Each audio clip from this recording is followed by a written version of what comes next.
Intisari Isra Mi'raj. Intinya Nabi Muhammad Isra wal Mi'raj, berjumpa dengan Allah, berjumpa dengan Azizul Wahhab bila hijab, untuk menerima satu perintah yang mulia, satu perintah yang agung, satu perintah yang luar biasa, yaitu salat. Ketika Allah perintahkan zakat, cukup melalui Al-Quran. Allah perintahkan haji, cukup melalui Al-Quran. Allah perintahkan jihad, cukup melalui Al-Quran. Allah perintahkan puasa, cukup melalui Al-Quran.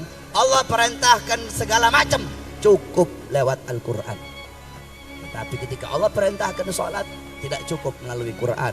Allah undang langsung Nabi Muhammad untuk menerima itu perintah yang mulia. Sama kayak begini, sumpama saya mau suruh Arif, cukup lewat telepon. Rip, ente begini-begini.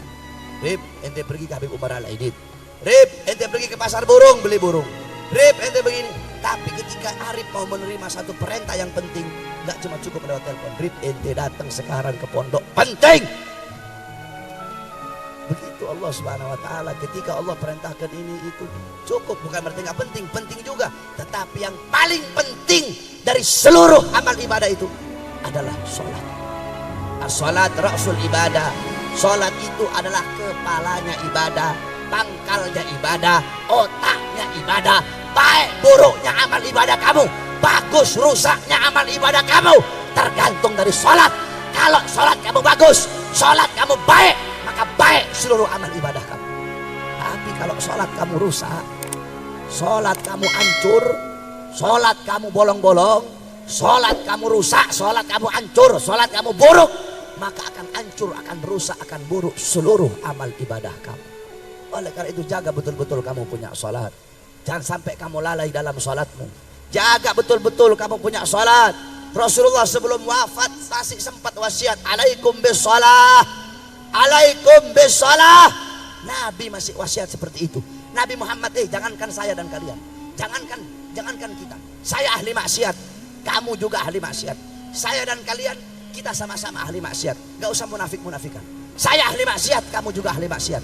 Jangankan kita yang ahli maksiat, Nabi Muhammad pasti masuk surga. Bukan hanya pasti, tapi surga Allah ciptakan untuk Nabi Muhammad. Surga Allah ciptakan untuk Nabi. Apakah Nabi enak-enakan? Alah, gak usah sholat, saya pasti masuk surga. Gak usah puasa, ngapain capek-capek, toh saya pasti masuk surga. Apakah Nabi seperti itu? Enggak. Justru Nabi yang paling banyak sholatnya, padahal Nabi dijamin surganya. Padahal Nabi maksum, tapi Nabi sholat sampai kakinya bengkak. Saya dan kalian, kita siapa? Hah? Kamu dijamin masuk surga? Kenapa kamu lalai sholat kamu? Saya dan kamu, kita pasti masuk surga. Kok kita masih lalai dalam sholat? Takut kamu kepada Allah Subhanahu wa ta'ala. Jaga engkau punya sholat. Jangan sampai engkau lalai dari sholat. Jangankan lalai, jangankan kamu ninggalin sholat, telat saja. Telat.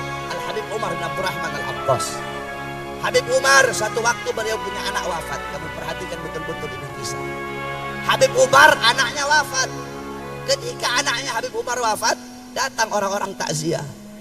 Orang-orang datang takziah. Kata Habib Umar apa? Sungguh bagi kalian musibah agama adalah musibah yang enteng. Kata Habib Umar, musibah agama bagi kalian adalah musibah yang enteng. Bagiku, kata Habib Umar, terlambat sholat jamaah. Perhatikan kata beliau, terlambat sholat jamaah bagiku itu lebih musibah daripada kematian anak-anakku. Ibu-ibu kalau anaknya mati sedih nggak? Nangis. Iya.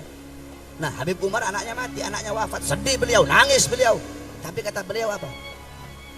Terlambat sholat jamaah itu lebih musibah daripada kematian anak-anakku. Kenapa?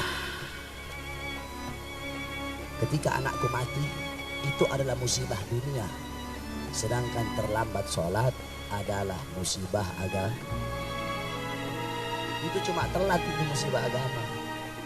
Bagaimana jika lo meninggalkan sholat dengan sengaja? Makmurkan kamu punya masjid dengan sholat. Makmurkan kamu punya masjid dengan sujud, dengan memperbanyak aurat. Jaga betul-betul kamu punya sholat. Jangan sampai kamu tinggalkan itu, kamu punya sholat.